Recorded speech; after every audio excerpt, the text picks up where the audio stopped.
वंशज क्षेत्र के आप तो है ना, नहीं वो इसका नाम डॉक्टर है, सबके नाम है ना यहाँ। एक से पानी डाल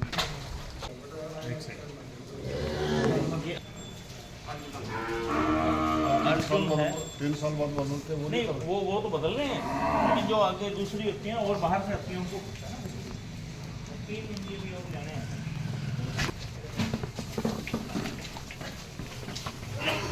और पड़ गया आ गया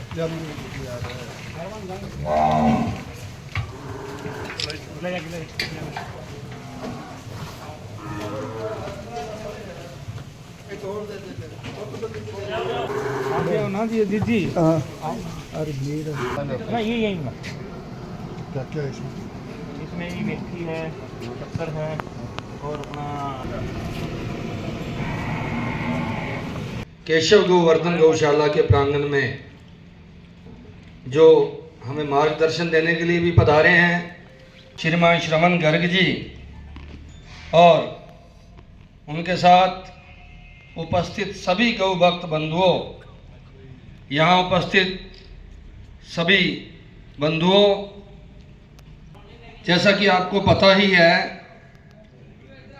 कि विस्तार में तो गर्ग साहब बताएंगे, मैं तो सिर्फ 1 मिनट के लिए एक ही बात कहूँगा कि जब से इन्होंने गौ सेवा आयोग का अध्यक्ष का पद संभाला है, देखिए इसमें कोई संदेह नहीं है, वर्तमान सरकार गौ माता के लिए बहुत ही श्रेष्ठ और सुंदर गौ के वर्धन संवर्धन के लिए बहुत काम कर रही है। और मुझे ये कहने में कोई गुरेज नहीं है कि इस समय जो ये बजट गौ माता का कई गुना और अधिक बढ़ा है, वो सब गर्ग साहब के देने, इनके लिए जोरदार तालियां, अभिनंदन वंदन।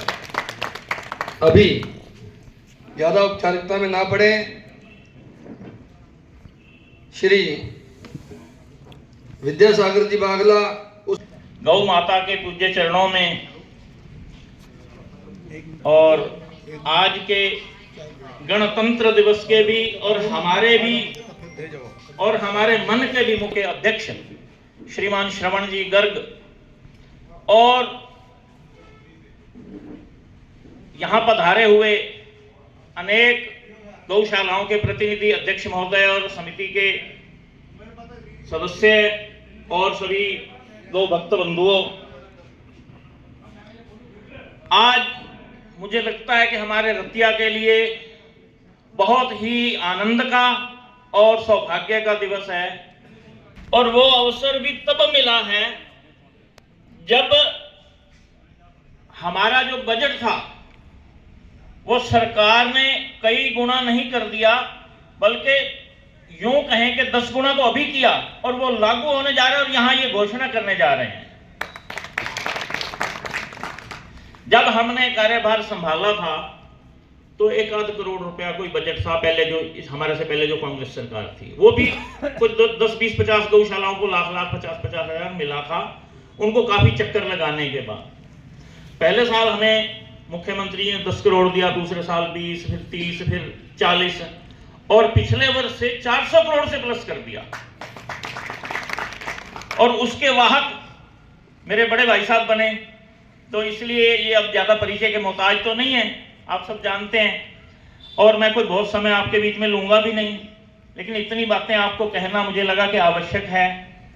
और ये सब काम ये ऐसा कहते हैं कि मैं स्वार्थ के लिए नहीं करता हूं, ये हम मानव जाति के स्वार्थ के लिए करते हैं, क्योंकि जो गाय है ये एक प्राकृतिक चक्र का, सर्कल का आधार है।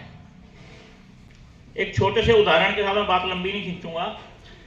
आप जानते हैं कि कोई 150-150 वर्ष पहले अफगानिस्तान और पाकिस्तान भारत का अंश थे, हैं अभी भी, लेकिन हम लोगों को ऐसा लगता है कि हमारा अंश नहीं है। अफगानिस्तान पूरे विश्व को ड्राई फ्रूट की सप्लाई कर सकता था, इतनी उसमें क्षमता थी। और ये हम पंजाब का हिस्सा थे जो ये हरियाणा में खड़े हैं। असली पंजाब 19 जिले जहां फर्टाइल था सब कुछ, मतलब यहां तो कुछ बनान एरिया था, तो वो वहां पर इतना होता था कि आधे विश्व को केवल वही पंजाब अन्न खिला सकता था। और आज आप देखिए, दुर्भाग्य से वो दोनों आज भिखमंगे हो गए हैं, दोनों, अफगानिस्तान भी और पाकिस्तान भी। विश्व की आर्थिक राजधानी कराची भी वही है, उस समय की, आज की नहीं। लाहौर के बारे में कहा जाता है कि जिन्हें लाहौर नहीं देखा वो जम्मे ही नहीं। आज लाहौर का क्या हाल है? ये क्यों हुआ? इसलिए हुआ कि हम गौ माता को पालने वाले लोग हैं। आज हम कहां से कहां पहुंचे, और वो लोग गौ माता को मार करके खाने वाले लोग हैं। इसलिए ये अंतर आया। और श्रवण जी का ये कहना है कि हम इसलिए ही गौ माता का संवर्धन कर रहे हैं। अभी तक जो आयोग की योजनाएं थी वो संरक्षण पर चल रही थी। अब इन्होंने हफ्ता 10 दिन पहले भी इनका फोन आया कि बागला जी संरक्षण तो हो गया, अब ये सब अंदर कर देंगे गौशालाओं में, संवर्धन के लिए क्या करना है विस्तार से तो बताएंगे, लेकिन इनकी जो जानकारियां हैं थोड़ी थोड़ी आपके साथ पास पहुंचाऊंगा तो ठीक रहेगा। तो इसलिए ये, क्योंकि मानव जाति को यदि जीवित रहना है तो गौ का वंश सुधार करना ही होगा देशी गौ के रूप में, और देशी गौ के द्वारा ही। इसलिए वो सब काम हरियाणा गौ सेवा आयोग कर रहा है, और मुझे लगता है कि हरियाणा गौ सेवा आयोग भारत में नंबर 1 पर है। हरियाणा ही नंबर 1 नहीं है, हरियाणा गौ सेवा आयोग भी नंबर 1 है, और उसकी जानकारी आगे आपको चेयरमैन साहब देंगे। रोहित जी आ जाओ, आप आगे स्वागत करें। आगे जितने भी पदाधिकारी हैं गौशाला के, आप सब लोग आगे आए।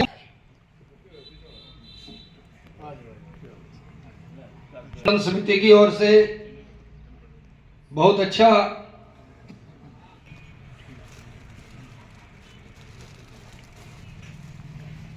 एक बार सभी को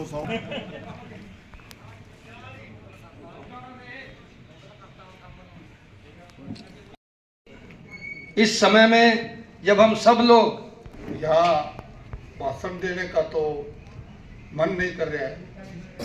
मैं चेयरमैन साहब यहाँ हमारी गौशाला में आए और हमें गौ भक्तों को माननीय मुख्यमंत्री जी महोदय ने एक झंडा लहराने के लिए ये सम्मान दिया है। ये आपकी गौ सेवा को देखते हुए ये सम्मान मिला है। तो मैं गौ भक्तों के का भी, माननीय चेयरमैन महोदय का भी, हमारे पूर्व में वाइस चेयरमैन रहे, इन सभी का मैं तहे दिल से और इनकी चरणों की धूल को नतमस्तक करता हुआ आपसे एक प्रार्थना करता हूं कि जो हरियाणा सरकार ने आपको दिल खोल के दिया है, तो गौ माता के लिए आप भी दिल खोल के अपनी गौशाला में आश्रय देने का काम करें। मेरा तो इतना ही संदेश है। परम आदरणीय आई विद्यासागर बागलिया जी, बागला जी हमारे उपाध्यक्ष रहे हैं गौ सेवा आयोग के, और गौ माता की सेवा में लगे रहते हैं, और गौ संवर्धन के अंदर इन्होंने चलाया हुआ है हरियाणा नस्ल पे। अजीत सियाल जी गौ सेवा आयोग के माननीय सदस्य हैं। बच्चों को जिम्मेवारी दे दी, और एक ही जिम्मेवारी इनके रात को गौशाला में सोना, दिन में 4-5 गौशाला में जाना, और दिन रात गौ सेवा में लगे रहते हैं। ऐसे गौ भगत को भी मैं नमन करता हूँ। इन्हीं के साथ साथ हमारे गौशालाओं के मेंबर सभी का अभिनंदन। हमारे वेटरनरी डिपार्टमेंट से डॉक्टर आए हुए हैं, क्या नाम है डॉक्टर साहब, एक बार खड़े हो। सुनील का कार्य हमारा मुख्य विषय था। हमारी सरकार आई 2015 में एक एक्ट लेके आई, गौ संरक्षण व संवर्धन एक्ट, जिसमें गौ तस्करी हरियाणा में से रोक दी, और रोकने में लगातार कठिनाई आई। जो कसाई के गाय जाती थी वो सड़कों पे आ गई, क्योंकि कांग्रेस राज में सड़क पे नहीं दिखाई देती थी। तो सड़क पे आने के कारण क्या व्यवस्था होगी, गौशाला में इतनी व्यवस्था थी नहीं। हमारे पास 225 गौशाला, 215 गौशालाएँ थी, 1,75,000 गौवंश था, और 1.5 लाख सड़कों पे आ गया। सभी हम गौ भक्तों ने जो बैठे हैं, दिन रात मेहनत करके नई गौशालाएँ खुलवाई, पुरानी को व्यवस्थित किया, बड़ी किया, और बड़ी करके आज समस्या में हम 80% पार पा चुके हैं। केवल 20% ही सड़कों पर गौ बसते हैं। लगभग 25 से 30 हज़ार पूरे हरियाणा में, क्योंकि मेरा पूरे हरियाणा में जाना होता है, वो सब आप लोगों के कारण है। और ये 20% भी हम सड़कों पर 31 मार्च का हमने लक्ष्य रखा और रतिया ने 1 महीने का लक्ष्य रखा, उससे टोहाना ने 20 दिन का लक्ष्य रखा। और मैं आपसे निवेदन करूंगा कि अपने गांव के अंदर भी जितनी गौशालाएँ हैं और गांव में जितना प्रवास है उसमें सड़क पे न रहे। अभी मैं एक गौशाला में था जो अपनी यहाँ की श्री गोपाल गौशाला, श्री कृष्ण गौशाला में नस्ल संवर्धन का बहुत बढ़िया काम किया हुआ है। 700 लीटर प्रतिदिन दूध है, अच्छी तरह से व्यवस्था। यहाँ रतिया में मैंने एक चीज़ और देखी, यहाँ हरियाणा नस्ल पे काम कर रहे हैं बागला जी और पूरी टीम। भाई एक गौशाला एक नस्ल पे काम हमारा हो तो ज़्यादा संवर्धन का काम अच्छा होता है। और संरक्षण के लिए आप सबको एक मैं निवेदन भी करूँगा और ये मेरा आदेश भी समझे गौ सेवा आयोग के चेयरमैन के नाते कि आपकी गौशाला में अगर 10 की कैपेसिटी है तो 10 ही लीजिए सड़क की, 5 की है तो 5 ही लीजिए, 50 की है तो 50 ही लीजिए। ये नहीं है कि आपको किसी ने कहा और आपकी कैपेसिटी नहीं है और आप मत लीजिए, बिल्कुल ना लीजिए, मना कर दीजिए। कोई ज़बरदस्ती नहीं है। और सहयोग भी उन्हीं गौशालाओं को दे रहे हैं जो निरंतर चारे का है। ये मान के चले, बता रहे थे बागला जी कि 1-2 करोड़ की बात कर रहे थे। जब हुड्डा जी थे एक बार बांटे थे लगभग 55-60 गौशालाओं में 1-1 लाख रुपया। उसके बाद कई साल बाद 5.5 लाख रुपए जब 13-14 में था, 5.5 लाख रुपए पूरे हरियाणा में गए थे उनके। मनोहर लाल जी ने 2 करोड़ किए, 2 से 5 किए, 5 से 10 किए, 10 से 20 किए, 20 से 40 किए, 40 से 400 किए, 400 से 510 करोड़ किए। ये मैं मानता हूँ कि सारे पैसे गौशाला में नहीं आ रहे, मैं स्वीकार कर रहा हूँ आपकी बात। परंतु बिना योजना के कोई भी सरकार बिना पूरे कागज के, बिना सिस्टम के नहीं देती। कल को वे चीज़ें परेशानी पैदा करती है और उसके लिए योजना बनाई। जैसे पहले पैसे दिया करते हम 300, 600, 800 की योजना थी। एक गौशाला जिसके अंदर 20,000, 30,000 बैठते थे उसको 50,000 की हम राशि दे देते थे। कई गौशाला में सेट बोल दिया, एक छोटी सी राशि थी। फिर हमने 750,000, 1250 की, अब हमने 10, 20, 25 की योजना कर दी। 10 रुपये बच्चे का, 20 रुपये गाय का और 25 रुपये नंदी का। मुख्यमंत्री जी के कार्यक्रम में आप गए थे, माननीय नायब सिंह सैनी जी ने घोषणा की और ये लागू कर दिए। 276 गौशालाओं की जिनके कागज पूरे हुए थे, उन गौशालाओं की मैं अपनी कलम से रिकमेंड करके पशुपालन विभाग को भेज चुका हूँ और लगभग वो 45-40 करोड़ रुपए की राशि है। हो गया। किसी का ऐसी तो नहीं गौशाला जिसका नहीं हुआ है, बताइए। इस साल में 2 बार ग्रांट आई है, एक पिछले साल की बकाया थी और एक इस साल की। कोई गौशाला ऐसी तो नहीं जिसकी ना मिली हो। मैं हाथ खड़ा करके बताओ किसी की अगर है ऐसी है तो। नहीं, सबकी आई है, भले ही थोड़े आए ज़्यादा है, परंतु एक बात का ताड़ा के अंदर जो हरियाणा गौ सेवा आयोग से रजिस्टर्ड है उसका 2 रुपये यूनिट बिजली का बिल है। कहीं कोई अधिकारी कोई बात रखता है तो उसको मेरे पास पहुँचाइए। इसी तरह गौशाला का रजिस्ट्री खर्च जल्दी उसकी भी अधिसूचना आपके पास आ जाएगी। कोई गौशाला जमीन खरीदेगी, रजिस्ट्री कराएगी तो 1 पैसा भी रजिस्ट्री खर्च नहीं लगेगा, फ्री में होगा। कोई प्रॉपर्टी टैक्स नहीं होगा गौशाला में, कोई CLU लेने की जरूरत नहीं है। आप ट्यूबवेल लगवाना चाहे तो ट्यूबवेल के लिए भी कोई परमिशन लेने की जरूरत नहीं है। इसी प्रकार से मनरेगा की एक हमने तय किया है, मनरेगा से मीटिंग होगी, उन्होंने डॉक्यूमेंट्स भी दे दिए। आप शेड, खोर, खेड़, फर्श या 4 दीवारी मनरेगा से बनवा सकते हैं, मिट्टी का भरत भी करवा सकते हैं। अपने गांव के अंदर मनरेगा के ये अपना ADC के माध्यम से इसको करवाइए। कई समस्या है तो मुझे बताइए। इसी प्रकार से अभी गौशालाओं के अंदर एक योजना और दी है। गौशाला जो संवर्धन का काम कर रही है उनके लिए बता रहा हूँ मैं।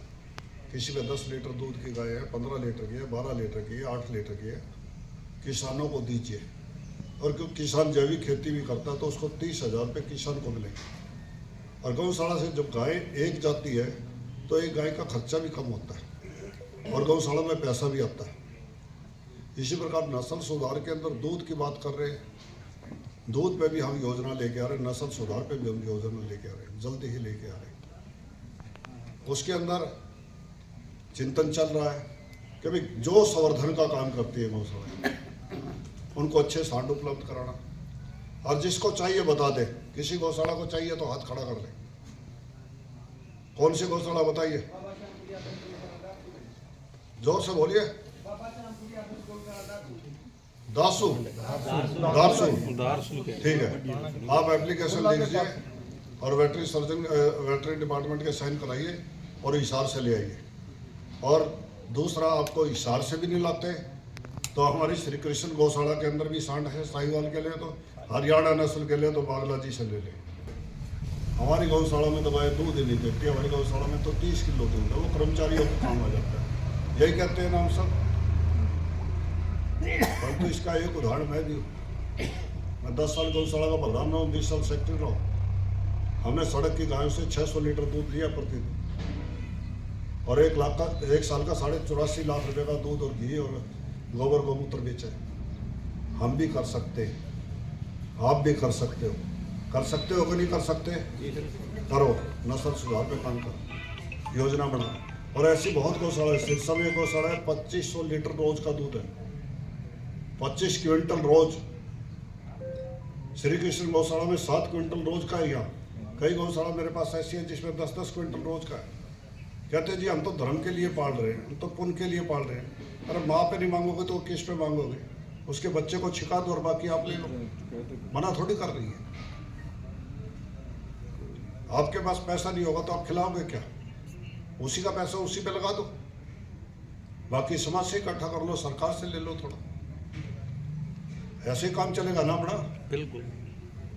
कोई भी समस्या हो, आयोग आपके लिए है, सरकार आपकी है, और किसी तरह की पहले से समस्याओं के लिए आपकी जो फोन आते हैं या और होता है, आयोग उस पर कार्रवाई करता है, कोशिश पूरी करता है। कई बार लेट होते हैं, सवेर होते हैं।